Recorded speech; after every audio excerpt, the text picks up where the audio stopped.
Hey, what's up YouTube? This is the Mermail Master coming at you from Team Time Riders YouTube channel with another card review. Now, Konami has always had this thing about hyping up really terrible TCG exclusives and pretending that those cards are actually good.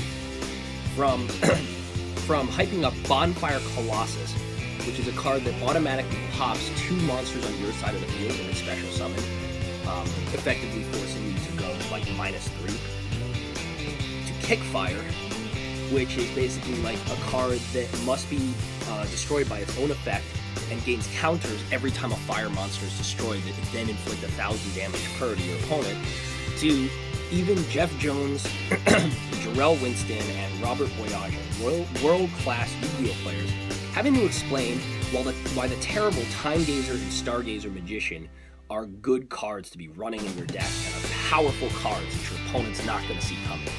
Woo! Amazing. But today, I have a special Konami special, and that is a card known as Chain Burst. Along the idea of Konami's opinions of creating terrible cards, Chain Burst is kind of a card that I think could become useful, especially if you're running this like against a Chain Burn player. You can easily rack up a good amount of damage, especially against a player that runs a lot of trap cards. However, to be honest with you, I would not run this unless you're running it in like a purely fun duel setting, or you're like a little kid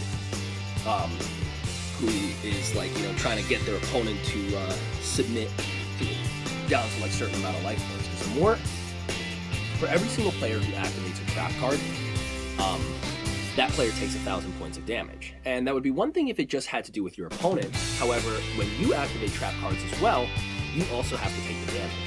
Now, this is a card that you wouldn't run over something like Treacherous Trap Hole, for instance, because it doesn't really grant you any specific pluses. It doesn't advance your game state in any way. It just literally inflicts damage, and that's pretty much it. It relies entirely on your opponent running a completely trap-based strategy in order to work.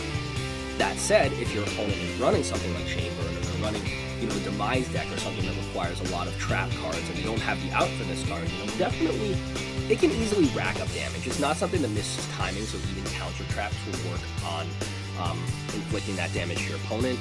The damage can easily add up. But that being said, there's just so many ways to pop cards in this meta, and there's so many interesting ways to get rid of the cards.